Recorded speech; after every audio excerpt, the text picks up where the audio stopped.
대통령 선거에 나가지 않을 거면 이렇게 당대표 선거에 나오고 본인의 정치 행보를 발빠르게 해나갈 이유가 없겠죠. 그런데 중요한 것은 이재명이 민주당을 이길 수 있는 비전이 뭐냐. 이 부분에 집중을 해야 됩니다. 그리고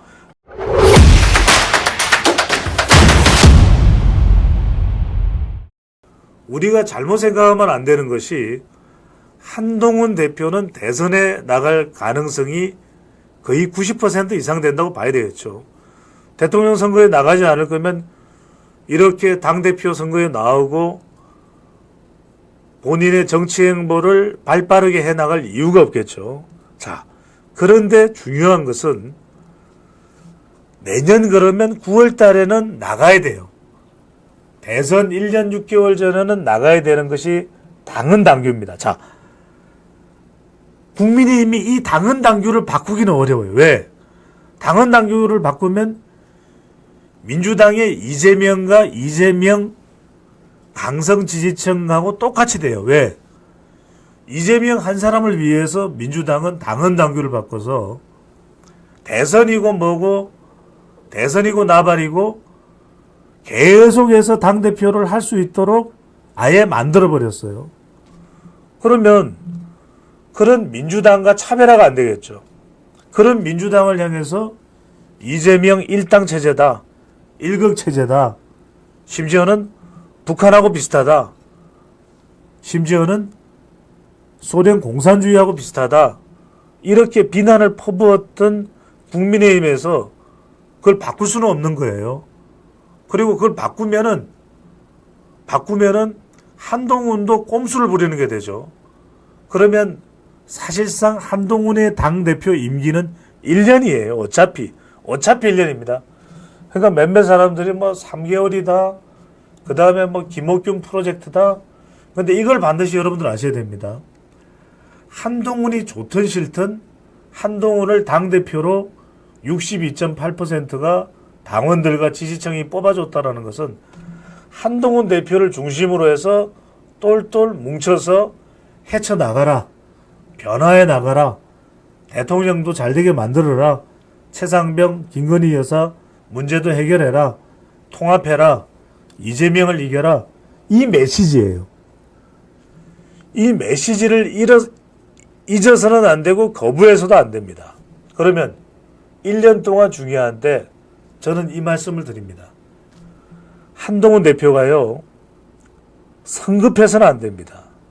중요한 것은 선통합 후 개혁이에요. 선통합 후 혁신입니다.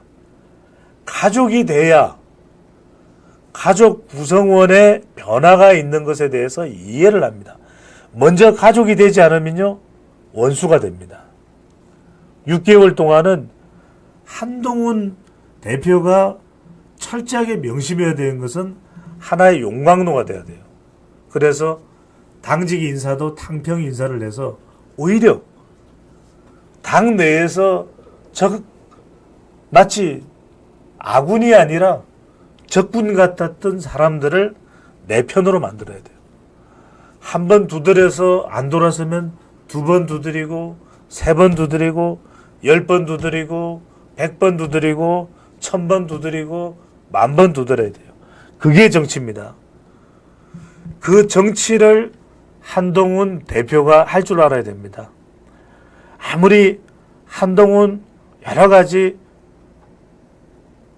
마음속에 틀어진 게 있겠죠. 홍준표 시장도 또 이철우 지사는 그만큼은 아니겠지만 특검법을 해야 된다라고 이야기하는 한동훈 대표를 보면서 이해를 못할 수도 있는 겁니다.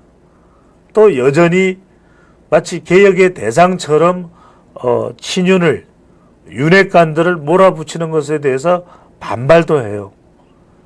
정말 위대한 정치는 적군을 아군으로 만들어버릴 때 그 지도자는 리더십은 대박입니다. 그걸 한동훈 대표가 할 줄 알아야 돼요. 6개월 동안은 철저하게 그렇게 됩니다. 그리고 어떻게 하면 민주당보다도 훨씬 더 경쟁력 있는 당을 만들까. 여기에 초점을 맞춰야 돼요. 모든 공격에 화력을 집중해야 되는 것은 이재명의 민주당을 이길 수 있는 비전이 뭐냐, 또 당의 경쟁력이 뭐냐, 이 부분에 집중을 해야 됩니다. 그리고 내년 초가 되면 사실상 6개월 동안 하고는 이제 마무리해서 당대표직을 떠나야 돼요. 당대표직에 떠나더라도 여전히 영향력 있는 기대 만빵인 그런 당대표로 남기 위해서는 6개월 동안 정말 하나로 만들어야 되고 대동단결을 해야 됩니다. 그런 다음에 내년 6개월 동안은 정말 스마트 정당을 만들어야 돼요. 혁신적인 정당. 그래서 모든 사람들이 발로 뛰는 정당을 만드는 중요한 건 세 가지입니다. 첫 번째 이 S 스마트는 뭐냐면 스트래티지. 한동훈 대표가 잊으면 안 됩니다. 스트래티지. 전략적으로 완성도가 높은 정당을 만들어야 돼요.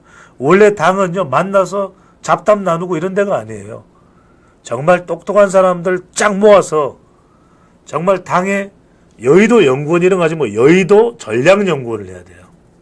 여의도 전략연구원이라는 걸 만들어서 정말 여기에 연구원 한 100명 정도 둬서 제대로 된 정책들이 쏟아져 나오도록 그 좋은 기발한 아이디어를 윤석열 대통령에게도 끊임없이 전달을 해야 됩니다. 대통령에게도 계속 이 보고서를 전달을 해서 이런 내용이 당정 협의를 통해서 집권 여당이 뭡니까? 집권 여당이라는 것은 윤석열 대통령과 공동 운명체예요. 그래서 자꾸 좋은 아이디어를 주고 회의를 하는 겁니다. 협의를 하고 사흘이 멀다고 새벽 6시에 만나서 뭐 합니까? 밤에 만나서 술 처먹고 만나는 거예요? 뭐예요? 낮에 아침에 윤석열 대통령한테 아침에 5시에 만나겠습니다. 대통령실로 들어가요. 5시부터 7시까지 2시간 동안 완전 인텐시브하게 서로 전략회의를 하는 겁니다.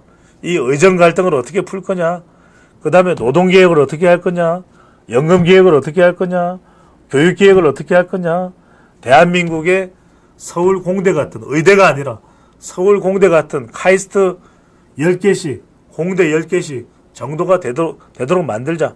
지방의 대학들이 더 혁신있게 연구소가 수립될 수 있도록 대기업들이 지방으로 갈 때는 인센티브를 빵빵빵 주자. 머리가 쥐어 터지도록 아이디어를 내자 이거예요. 그렇게 해서 국민들이 그런 내용들을 볼 때 완성도가 높아서 그저 감탄하기 바쁜 거야. 의석수가 108석이라도요. 지지율이 50%가 넘고 대통령 지지율이 40%만 넘으면 하고 싶은 거 다 할 수 있습니다. 하고 싶은 법안 다 통과시킬 수 있어요. 국민들이 가만히 안 있습니다. 국민들이 가만히 안 있어요. 지지율을 올려야 돼요. 지지율을 올려야 됩니다. 중요합니다.